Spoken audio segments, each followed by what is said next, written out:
Generalmente nosotros los martes hacemos el call interno y arrancamos con la parte internacional, que por ahí hoy vamos a hacer menos foco, vamos a pasar directamente a lo local, pero vamos a repasar un poco lo que estuvo pasando que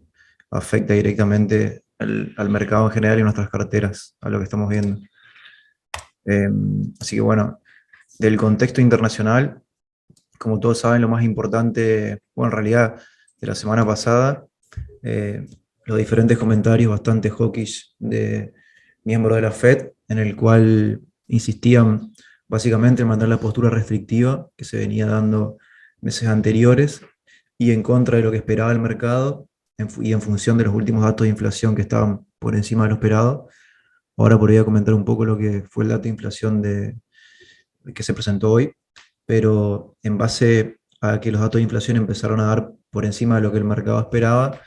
la Fed salió a comunicar básicamente que la postura restrictiva se iba a mantener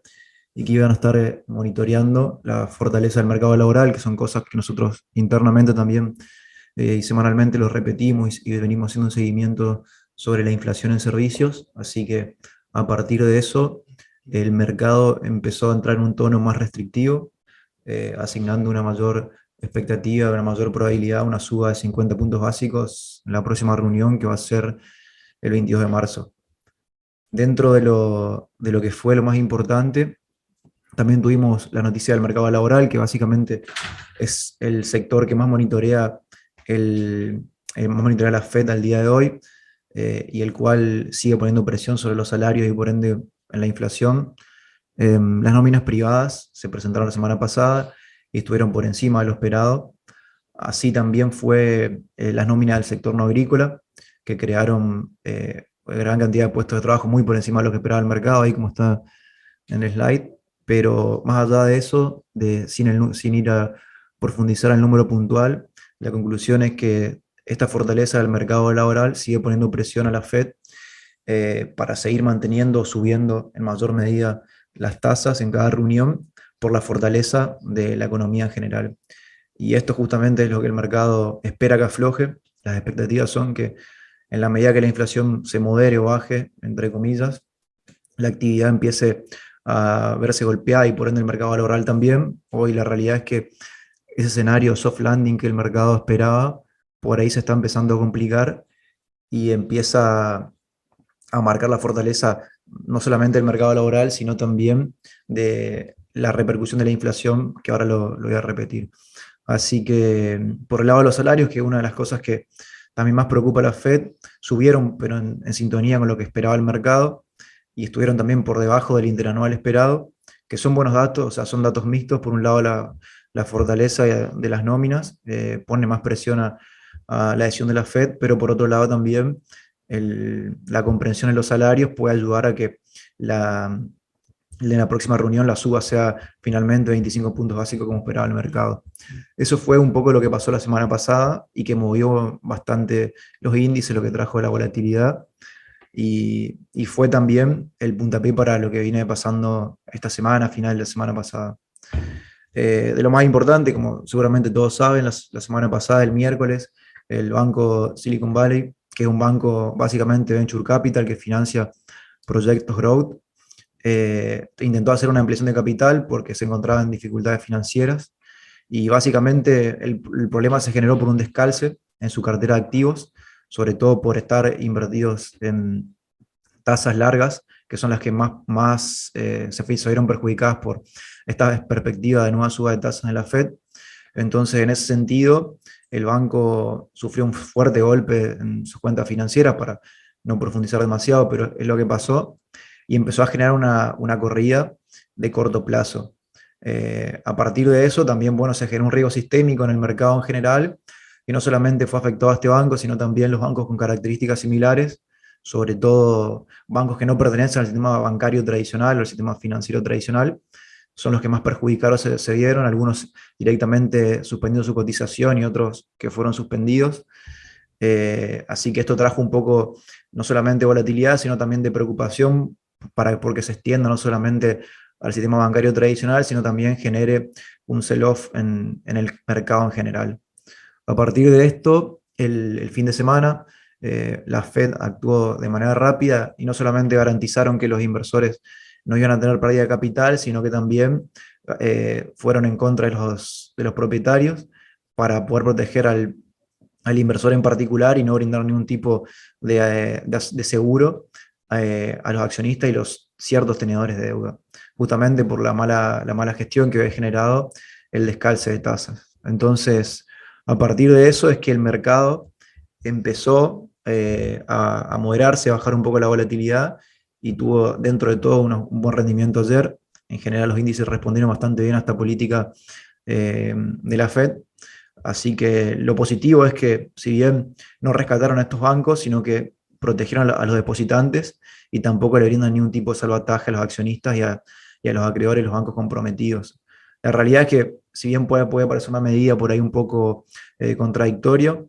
era lo que tenían que hacer para poder evitar este riesgo sistémico y a la velocidad a la cual actuaron me parece que fue lo más importante, que fue lo mejor. Así que eso me parece que era lo único que podían hacer y evitar un poco el riesgo sistémico que se venía prolongando, rumoreando durante el fin de semana. Y bueno, dentro de lo más importante, o sea, las consecuencias directas que tiene esto es que a partir de ahí el mercado empezó a asignar una mayor probabilidad a una suba de 25 puntos básicos, que justamente por eso comentaba un poco lo del mercado laboral, porque la semana anterior estas expectativas estaban más cercanas a los 50 puntos básicos para la reunión del 22 de marzo. Hoy, a partir de esto, a partir de esta política incorporada por la Fed, ya el mercado asigna con gran probabilidad, como está en el cuadrito, una suba de 25 puntos básicos para la próxima reunión. Así que también esto responde un poco al comportamiento de los índices ayer en general y hoy también en el pre-market, cómo están los futuros de los diferentes índices, dentro de todo positivos. Y veremos también cómo toma el mercado hoy el dato de inflación que se publicó, que si bien estuvo o sea, estuvo en sintonía con lo que esperaba el mercado, no fue demasiado bueno porque tanto la inflación mensual como anual estaban en sintonía con lo esperado 0,4, la mensual se esperaba 0,4, pero la inflación core, la inflación núcleo, dio un poquito por encima de lo esperado y es lo que empieza a preocupar de fondo al mercado y ver también cómo va a repercutir esta decisión que tomó la Fed en cuanto a que va a tomar la Fed en realidad en cuanto a la suba de tasas y cómo va a tratar de manejar la inflación que si bien permanece entre comillas controlada, empieza a preocupar estos rebotes como tuvimos tanto el mes pasado como este mes. Así que me parece que la prioridad va a pasar por ahí y como es un mercado que se mueve básicamente por datos macro hoy en día y a corto plazo, las probabilidades de suba de tasas van modificándose día a día, pero hoy el mercado está más inclinado por eso, lo cual sería positivo en la medida que la inflación se pueda moderar y bueno, y sobre todo la inflación de servicios empieza a encontrar una tendencia a la baja, que es lo que le está costando hoy, lo que más presión pone de corto plazo al índice. Así que bueno, eso es un poquito el resumen, por ahí un poco rápido, pero de lo que pasó tanto la semana pasada como estos primeros días. A nosotros de fondo en Argentina nos puede favorecer esta, digamos, esta moderación en la suba de tasas para la semana que viene, sobre todo para los soberanos. Así que vamos a ver un poquito más adelante en la presentación cómo impacta. Pero de fondo, la verdad que el mercado está bastante complicado, hay un riesgo fuerte, entonces nosotros tratamos de mantener, en ese sentido, ahora lo voy a explicar un poco más adelante también en las carteras, bajar un poco la volatilidad y estar bien encima de las carteras, que nos permita tomar cualquier decisión en caso de que los escenarios se empiecen a complicar a futuro. Pero ya el escenario soft landing se empieza a complicar, la inflación rebotando o dando resultados negativos, pero en base a lo esperado, o sea que la inflación dejó de bajar en Estados Unidos no es nada positivo, y aparte son, como es perspectivas que se fueron ajustando también por el tiempo a la alza, entonces eso es lo que por ahí está preocupando al mercado en general, y bueno, esta situación de la liquidez que puede haber en el sistema bancario es fundamental para poder evitar un riesgo sistémico, es decir, el acceso al crédito garantizado por la Fed es lo más importante y es lo que salieron a responder este fin de semana. Así que, bueno, esto es un poquito también lo que comentaba, hoy las probabilidades al día de ayer, hoy seguramente cambian un poquito más, estaban más inclinadas a una suba de 25 puntos básicos para la reunión del 22, así que hoy tuvimos el IPC, que estuvo en sintonía con lo que esperaba el mercado, tanto anual como mensual, y lo que dio negativo es que la inflación core dio por encima de lo que esperaba el mercado y empieza a preocupar.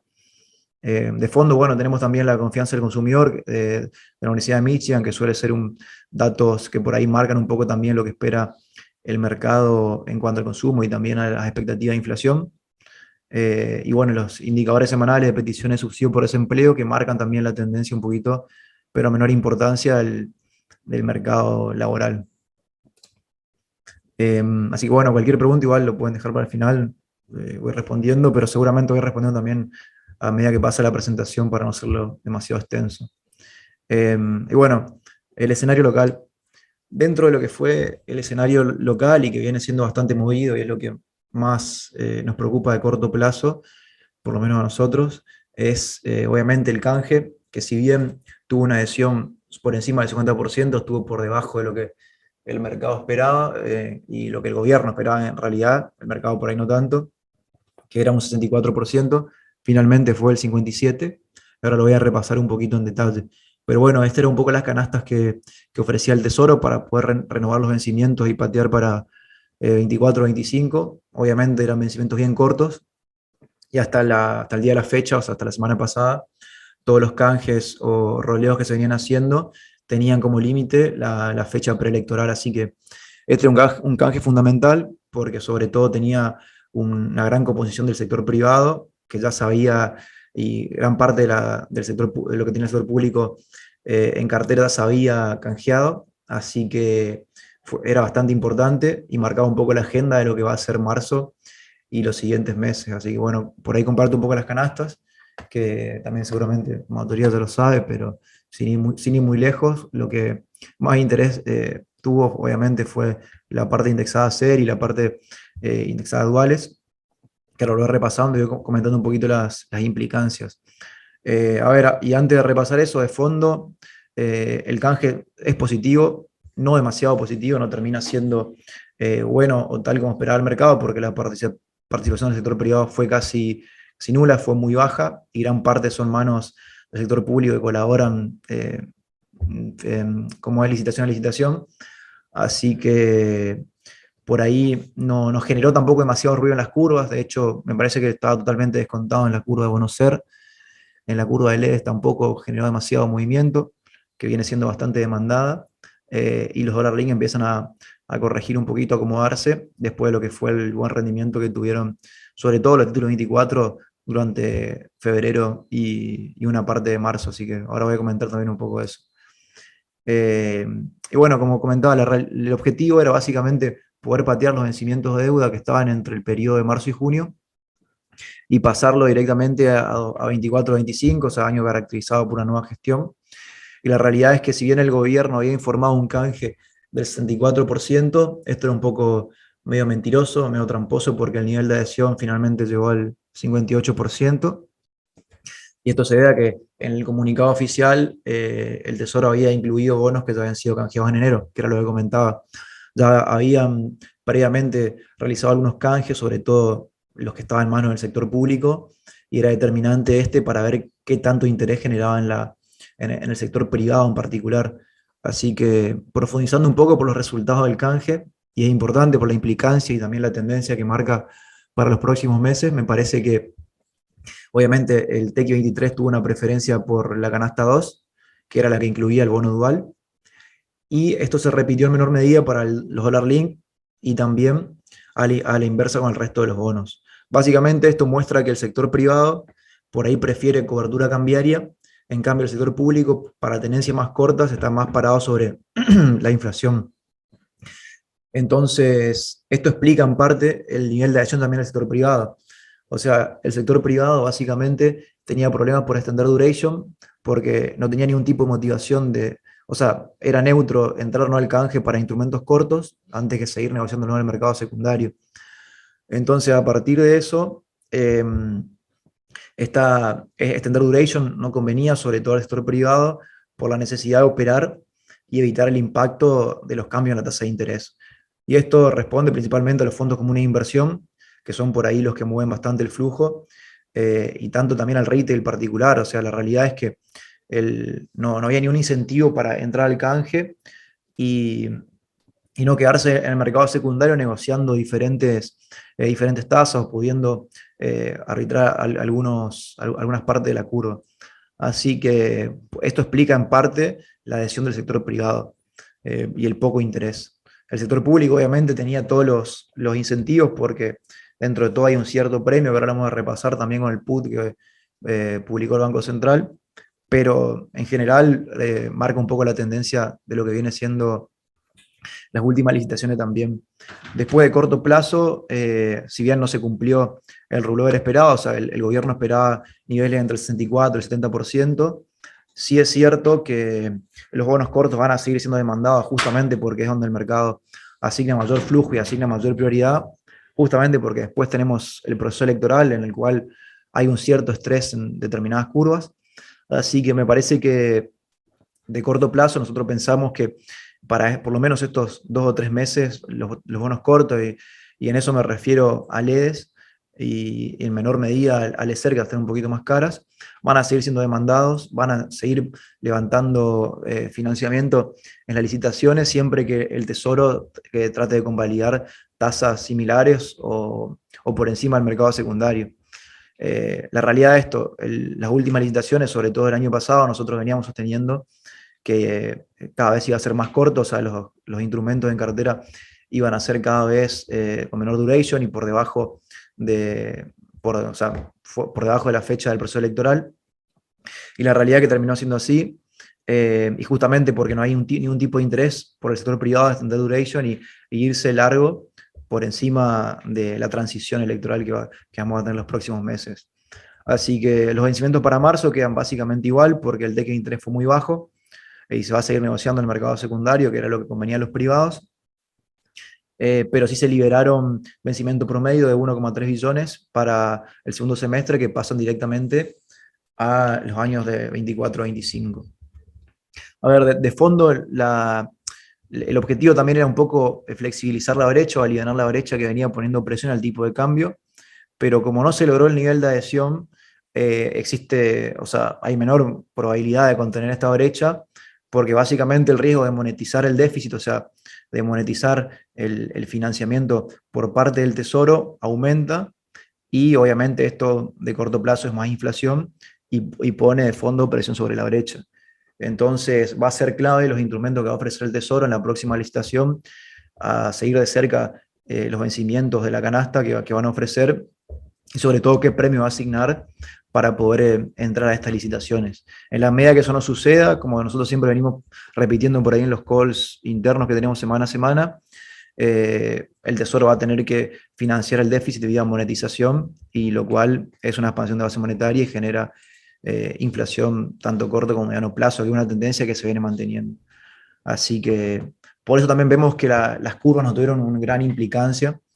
ni tampoco se movieron demasiado, operaron con demasiada volatilidad post-canje, sino que está totalmente descontado. Ya el rumor se venía comentando en el mercado y eso fue también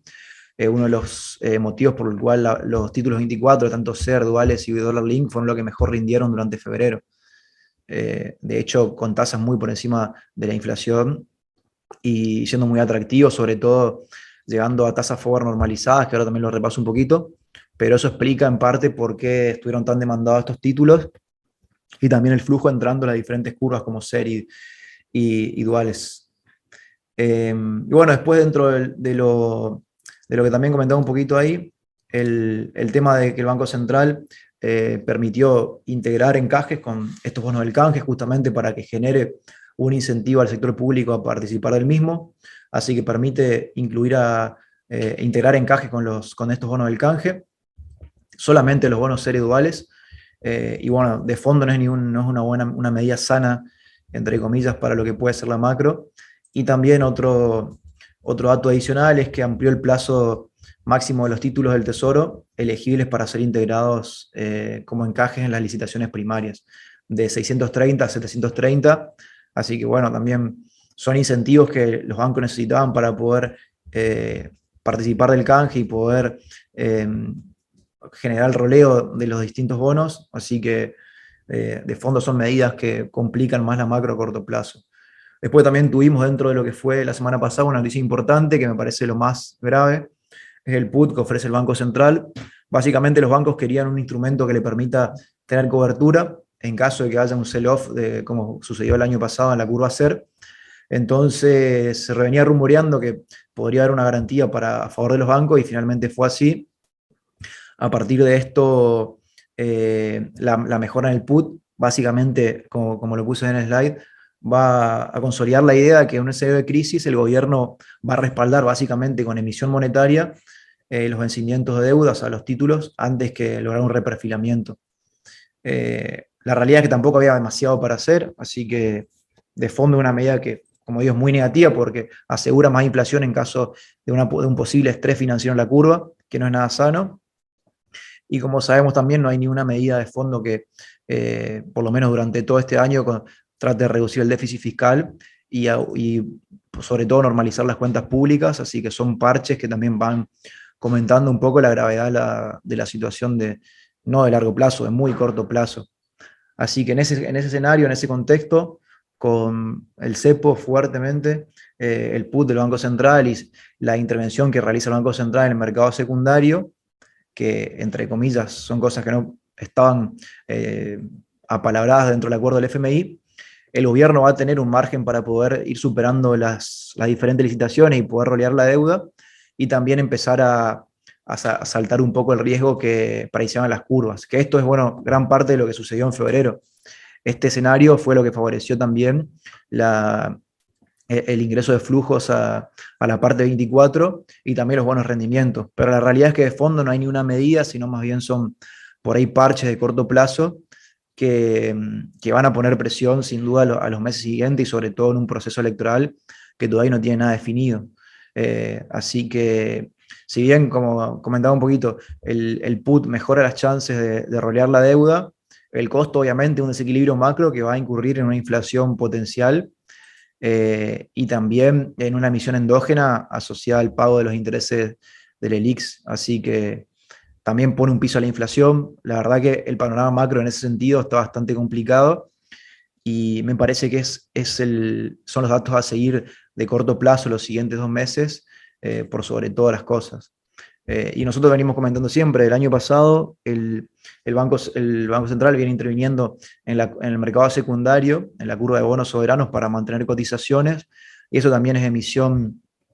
que genera inflación de corto plazo, y el objetivo de esto es reducir un poco el posible estrés y bajar la volatilidad en la curva. La realidad es que como también no hay una medida de fondo, el estrés se sigue manteniendo, todavía no llegamos a tasas normalizadas, a tasas forward normalizadas con respecto a lo que fue el año pasado, y esto empieza a complicar un poquito el contexto hasta fin de año.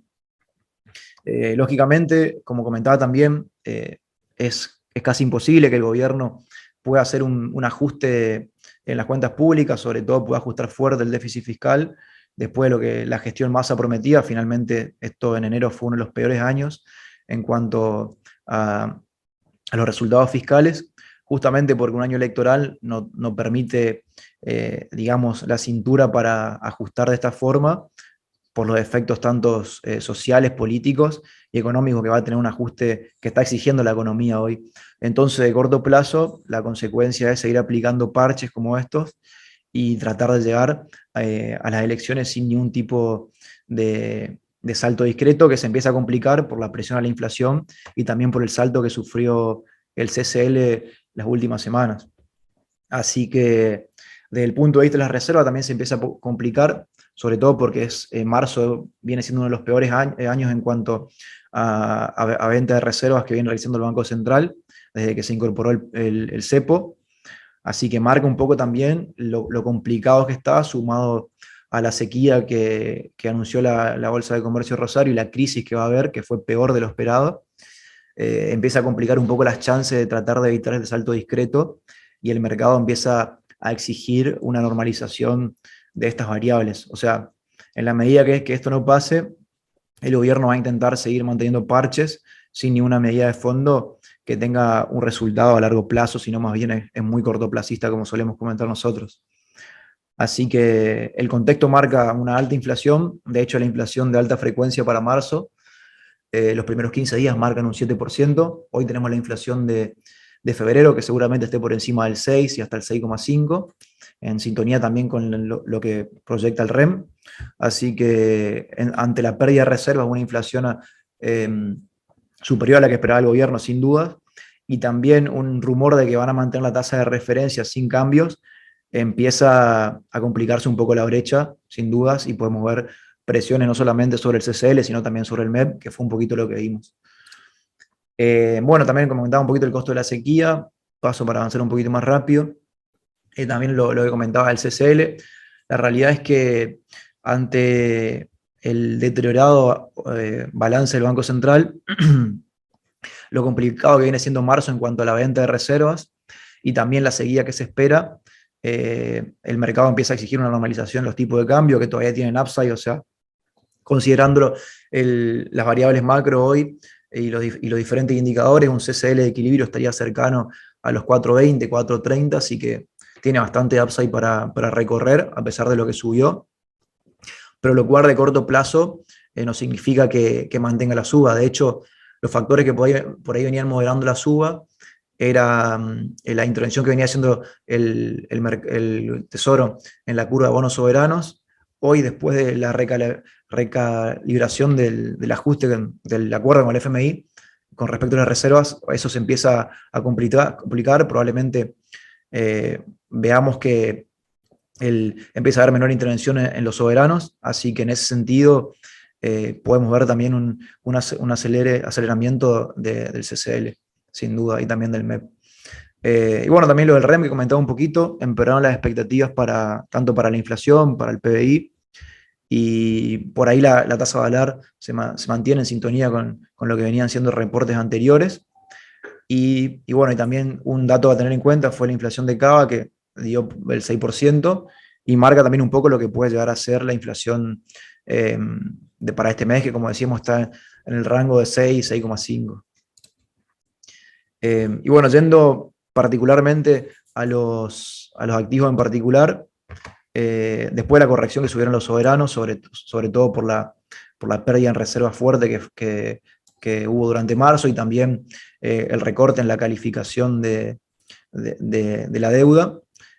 los soberanos sufrieron una fuerte corrección el último mes y quedaron en valores interesantes que ahora vamos a repasar. Y si bien son para perfiles más arriesgados y dentro de todo pueden estar una mayor volatilidad, me parece que son buenos puntos de entrada, sin dudas. Después nosotros seguimos priorizando las LEDs, sobre todo letras cortas, tanto para abril y mayo, que son los que mejor tasa tienen. Ahora muestro un poquito las tasas. Por ahí las LECER se pusieron bastante caras, si bien siguen siendo demandadas y tienen bastante volumen. Me parece a mí que por ahí no es tan atractivo ir por LECER con estas tasas, teniendo LEDs con tasas tan altas,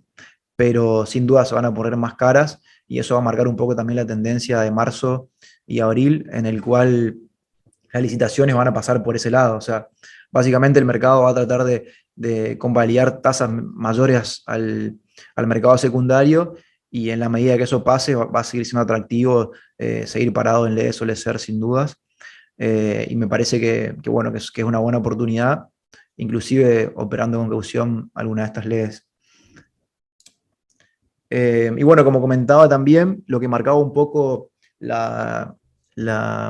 tendencia de marzo es la semana tan negativa que tuvimos en el mercado de cambio. O sea, marzo fue uno de los peores años desde que se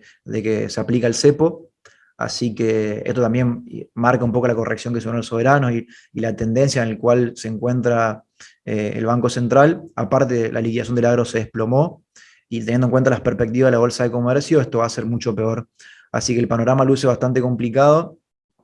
y de fondo empieza a preocupar cómo va a ser el Banco Central para poder volver a acumular niveles de reserva que básicamente las fue perdiendo en intervenciones para sostener el tipo de cambio, que como vimos durante marzo ya marca una suba importante. Y bueno, lo que comentaba también un poco para repasar y para contar un poco lo que fue febrero. Nosotros decidimos tener exposición en la curva de bonos SER, sobre todo en el TOX4, que tenía una TIR histórica en su momento muy alta, el 14, casi 15%, y fue uno de los activos que mejor rindió dentro de lo que fueron los vencimientos 24. También obviamente se destacó el dólar Link 24 y, y los duales, pero esto fue debido a lo que comentábamos, que el mercado empezó a descontar que iba a haber un canje que iba por lo menos a flexibilizar un poco los vencimientos y reducir el estrés financiero. Entonces, de esa forma ingresaron los flujos fuertes a la curva SER, pero se dio en general en toda la curva, y las tasas forward se empezaron a acomodar, no en un mercado normalizado, pero sí mucho mejor de lo que fue la crisis de junio-julio. Acá lo vemos, por ejemplo, las tasas forward de los 24,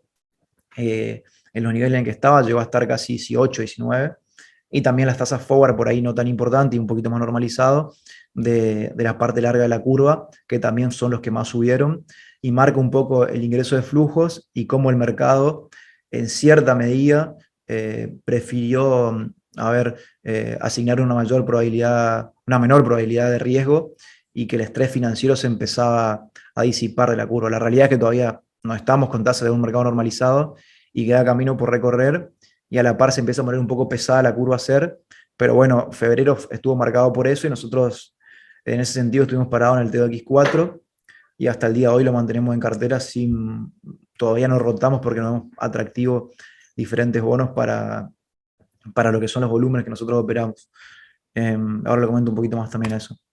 Y bueno, lo comentaba también un poco entrando ya en los activos que tenemos en cartera, un poco las LEDs. Nosotros nos paramos hace unos meses en la LED que vencía en abril, dando muy buena tasa, muy buena oportunidad, y a estas tasas la verdad que sigue siendo conveniente, sigue siendo totalmente atractivo, y aparte con niveles de inflación break-even cercanos al 7%, entonces empieza a dar una protección, me parece a mí, por encima de las LECER, y una cobertura dentro de todo a tasa fija bastante barata, inclusive pudiendo operarlo contra caución, como comentaba por ahí. Nosotros hicimos bastante de eso y la verdad que dio muy buenos resultados para la cartera. Pero bueno, estas tasas sigue interesante la ley de abril y también la de mayo, y después empezar a moverse dentro de la curva para ir roleando a medida que se van sacando el vencimiento, o también a medida que la tasa forward empieza a dar una rotación en alguna de las diferentes leyes que están en la curva. La realidad es que nosotros consideramos que por lo menos de diciembre daba lugar para el carry, y finalmente fue así. Estos últimos 3 meses se dio totalmente ese escenario en el cual, con los dólares planchados, por todos los efectos, por intervenciones, por la recompra de bonos y básicamente por la pérdida de reservas que realizó el Banco Central para sostener este tipo de cambios, favoreció un poco a esta estrategia. Hoy por ahí con un mayor riesgo, seguimos monitoreando de cerca, pero a estos niveles me parece que sigue siendo atractivo, con el riesgo obviamente de que seguimos de cerca el salto que puede generar el CCL o el MEP de corto plazo. Y ahora también comento qué parte de la cartera tenemos exposición a dólar. Y bueno, algo que también me parece importante marcar, y algo que es muy interesante ver. La semana pasada la curva de futuros, ROFEX, tuvo subas dentro de todo normalizadas. La suba fue cercana a medio punto en promedio, y los contratos más largos obviamente son los que subieron más, justamente porque el mercado espera un salto fuerte para esos meses. La realidad hoy es que el contrato de marzo, el cierre de ayer, opera con un ritmo de evaluación esperada del 6,1, y el crawling que viene realizando el Banco Central durante marzo está cercano al 5,6. Así que me parece que en este sentido, si bien puede quedar espacio para una suba de corto plazo, el mercado estuvo pagando de evaluación más cara de la que realmente es, o sea, muy por encima del crawling, como lo vemos en esa tasa, y me parece que puede dar lugar a una comprensión de corto plazo, a una corrección, perdón, en las implícitas en la curva de futuros. Distinto por ahí son los vencimientos más largos, como puede ser enero, febrero y diciembre, donde el mercado así asigna una mayor devaluación esperada, y es importante por ahí tener en cuenta las tasas forward de los contratos cortos versus los largos para no estar tan direccionado en un trade. Me parece a mí que esta estrategia de corto plazo puede generar efecto, y sobre todo venimos monitoreando también el tema de los sintéticos en pesos, que ahora también lo repaso. Pero de fondo hoy marca que el mercado está pagando una evaluación más cara de la que realmente viene realizando el Banco Central, cercano al 5,5 la semana pasada. Y me parece que un dato a seguir de cerca porque en la medida que empiecen a planchar el crawling, probablemente veamos una corrección de las implícitas y es la tendencia que viene marcando de corto plazo, por lo menos el Banco Central, reduciendo el ritmo de evaluación con respecto a febrero, que ahí lo marqué un poquito en el slide, y es a seguir de cerca. Nosotros comentábamos también que una de las políticas y el escenario que planteaba el gobierno era contener la inflación, tasas por encima de la inflación y empatar el ritmo de evaluación a los niveles de la inflación o por debajo. Y hoy viene siendo así. Por ahí el mercado exige una suba de tasas, que veremos después del dato de inflación de hoy si se viene dando o no. Generalmente se publica los jueves, la última vez no hubo cambios, pero me parece que hoy el mercado exige eso, y en la medida que eso no pasa, empieza a romperse ese ancla que esperaba el gobierno de sostener la inflación, planchar el crawling por debajo de la inflación o empatando, y una tasa por encima de estas variables. Así que también es para seguir de cerca, y me parece más que interesante el comportamiento de la curva este último tiempo. Y bueno, con respecto a las reservas, sabemos que, bueno, que fue uno de los peores meses para marzo de la historia, y esto se va a seguir profundizando sin duda por la crisis que marcaba la bolsa de comercio y también la dinámica que viene sosteniendo el Banco Central en intervenciones. Así que me parece que esto se va a profundizar y no sería raro que salga alguna medida o algún parche como algún dólar soja, algún incentivo para poder liquidar,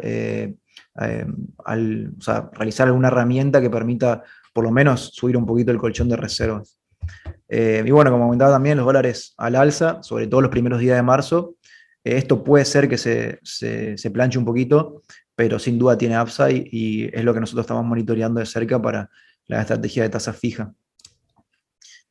Y bueno, como comentaba también un poco el tema de los sintéticos, nosotros la realidad es que seguimos estos tres sintéticos todo el tiempo, todos los días. La dinámica es bastante activa y tratamos de buscar tasas que nos den un spread por encima de la curva de LEDs, que sea justificable neto de comisiones para no solamente tener en cuenta el riesgo mark to market, sino también la comprensión que puede generar la tasa del sintético. Hoy la realidad es que teniendo tasas tan cortas como las LEDs por encima de los 122, no tiene mucho sentido tener duration a julio, teniendo en cuenta este riesgo que comentaba. Pero sí empieza a parecer atractivo la tasa de sintético, por ejemplo, con duales, que por ahí son más líquidos que los dollar link, por lo menos a nosotros para el volumen que intentamos operar nos facilita bastante. Así que una tasa para seguir de cerca. La realidad es que nosotros, la dinámica que mantenemos con esto es básicamente abrir posiciones de corto plazo en sintéticos, apostar a la comprensión de la tasa y rotar una LED cuando vemos que se empieza a planchar o a frenar un poco eso, y nos viene saliendo bastante bien. Inclusive se puede operar también contra caución sin incorporar capital. Así que me parece que es interesante, es una alternativa interesante. Al día de hoy nosotros estamos parados sobre el ES, los sintéticos que teníamos ya los cerramos y por ahí estamos esperando un punto de entrada o una tasa que justifique extender duration tan largo a julio. Todavía me parece que no lo justifica esta diferencia, pero sí son tasas bastante interesantes a la fecha de ayer, a seguir de cerca. Y bueno, por último, dentro de lo que son el cuadrito de tasas que nosotros también presentamos en las reuniones semanales todos los martes, la realidad es que nosotros, como comentaba, seguimos priorizando la ley de abril, también en menor medida la ley de mayo. Me parece que es lo más atractivo al día de hoy. Seguimos parados sobre el TOX4, que bueno, acá no está en el cuadrito, pero lo mantenemos en cartera. Seguimos monitoreando también la parte larga de la curva de bono SER. Al día de hoy, por ahí la diferencia que hay entre TIR de la parte larga y media nos justifica que nosotros rotemos, sobre todo el spread también entre un bono u otro, pero lo seguimos de cerca. Y bueno, también comentaba un poquito ahí las tasas de sintéticos que lo tuvimos en cartera y generalmente lo hacemos con caución. Al día de la fecha, como digo, priorizamos LEDs. Así que, haciendo una conclusión general, porque bueno, también por eso es un poco largo, Me parece a mí que, y bueno, es lo que nosotros pensamos. Hoy por Belén no pudo estar porque tenía otros compromisos, pero también lo vamos viendo todas las semanas. Básicamente el futuro de la deuda va a depender primero de la dinámica del déficit fiscal durante esta transición electoral y como dije, en la medida que no haya ninguna medida de fondo, esta tendencia negativa, estos resultados fiscales malos se van a mantener eh, siendo totalmente objetivo y también durante la transición que anticipa la oposición con respecto al programa económico. La realidad es que no tenemos ni una novedad, ni un tipo de rumor sobre qué decisión tomaría la oposición en caso de asumir en una nueva candidatura y sobre todo qué decisión se va a tomar con respecto al cepo, con respecto a la deuda. Me parece a mí que va a pasar más por ahí la dinámica y lógicamente van a ser meses marcados por la alta inflación, muy por encima del 4% y 3% que esperaba el gobierno, la sequía que lamentablemente está perjudicando fuertemente a las reservas y obviamente el goteo de reservas que viene sufriendo el Banco Central por intervenciones de manera artificial en el tipo de cambio. Así que esto va a poner sin duda más presión sobre la brecha. Por eso creemos que hay upside tanto en el CCL como en el MEP. Y me parece que la estrategia de carry por ahí se puede sostener un tiempo más, pero no demasiado. Y no está mal también tener exposición directamente para los que pueden, obviamente, a CCL. Con nosotros comentábamos también que nosotros creíamos que los rumores de reperfilamiento se iban a ir disipando a medida que pase el tiempo, porque justamente gran parte de los vencimientos estaban en manos del sector público, y la realidad es que tanto a los bancos como al gobierno le conviene que esta transición sea lo más ordenada posible, así que me parece a mí que desde ese punto de vista no tendría ningún tipo de sentido romper el mercado de deuda en pesos, reperfilando títulos que tranquilamente se podrían canjear o entrar en un canje voluntario como fue ahora. Sí es cierto que el roleo con respecto a la parte privada se va a empezar a complicar, pero seguramente el Tesoro va a tener que convalidar tasas o del mercado secundario por encima del mercado secundario y muy cortas para poder superar. Y en la medida que esa tendencia se mantenga, el estrés de la curva de pesos se va a mantener, pero en menor medida. O sea, no se va a disipar del todo porque no hay ni una medida de fondo, pero sí puede por ahí acomodarse un poco más o normalizar un poco más las tasas forward de los diferentes bonos y las diferentes curvas. Me parece que van a ir por ahí. Me parece también que la parte, ¿cómo es? A ver si avanzo un poquito. Esto lo paso después. La parte de, de tasa fija se va a mantener también con fuerte demanda, como lo comentamos nosotros. Seguimos manteniendo el posicionamiento en leyes de abril y mayo,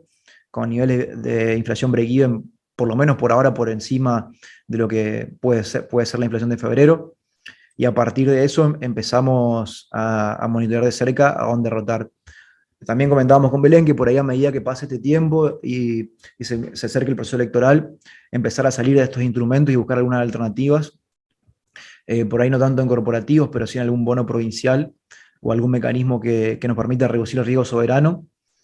Pero me parece que hoy en día la curva de bonos no está apareciendo ningún tipo de reperfilamiento ni un estrés financiero similar a lo que fue el año pasado en la curva SER, pero sí con mucha cautela, porque realmente vamos a sufrir volatilidad y estos meses van a ser duros sin duda.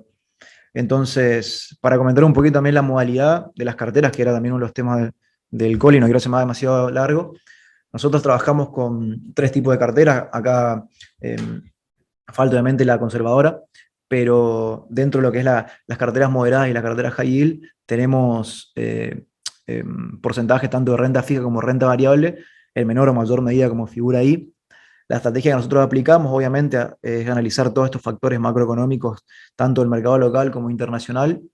y después profundizar en base a ese análisis sobre el stock picking de cada activo, o sea, tanto como comentaba, tasa fija, tasa variable, equity en Argentina, equity en Estados Unidos. O sea, tratamos de la cartera esté cubierta de todos los frentes, tenga exposición a las diferentes variables que pueden estar favorecidas por ese escenario, ese momento del mercado que nosotros planeamos en la estrategia y a partir de eso, creo que el diferencial o la ventaja que nosotros tenemos en estas carteras es la gestión activa. Estas carteras se caracterizan por que están todo el tiempo siendo operadas, es decir, estamos todo el tiempo moviendo las carteras en base a lo que nosotros creemos que es lo mejor y lo más conveniente. no solamente para optimizar el rendimiento, sino también para reducir el riesgo, y es lo que destaca a la cartera la gestión activa. Esto quiere decir que por ahí una cartera recomendada que lo podemos sacar hoy, la semana que viene ya no corre porque consideramos que se cumplió nuestro objetivo, porque consideramos que hay un riesgo mucho mayor o simplemente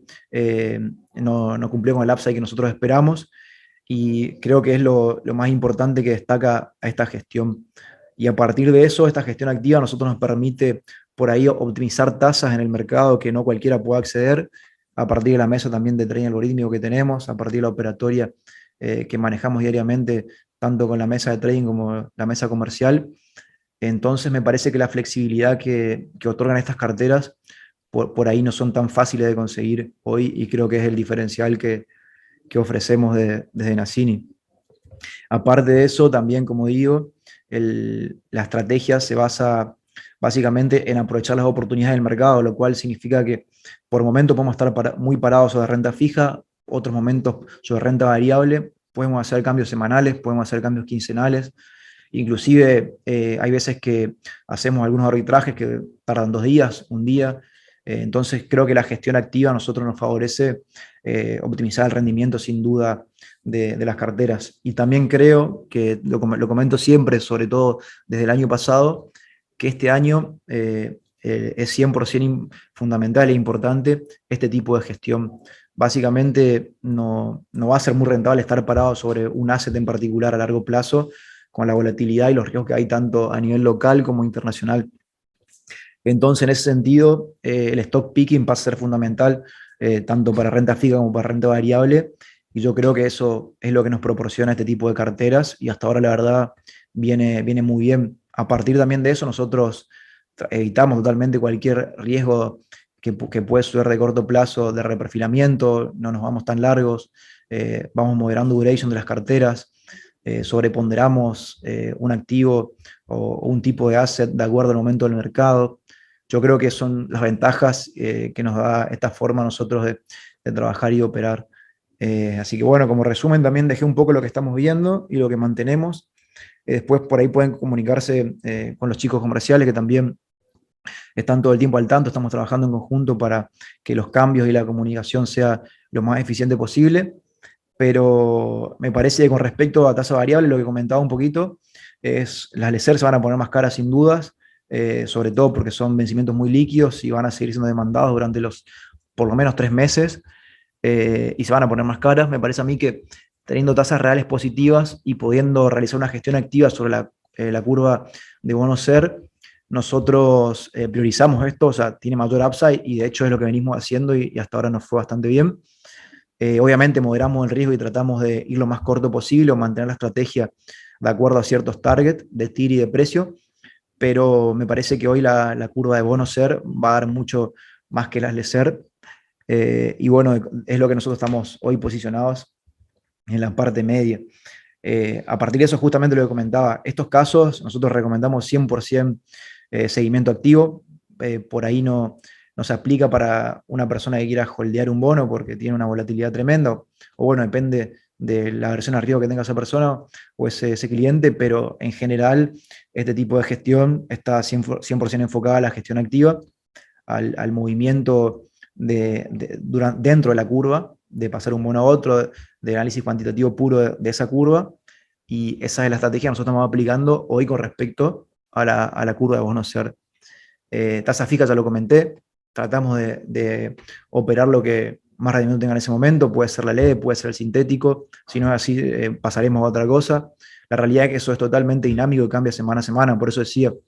nosotros las recomendaciones que sacamos las sacamos durante el día, lo actualizamos, si es semanal, si es quincenal, lo vamos actualizando, lo vamos comunicando, y de esa forma también se mueve nuestra cartera, estando totalmente por encima y siguiéndola permanentemente todos los días. Así que eso también es un punto a favor de este tipo de operatoria, que por ahí permite optimizar oportunidades que se van dando de corto plazo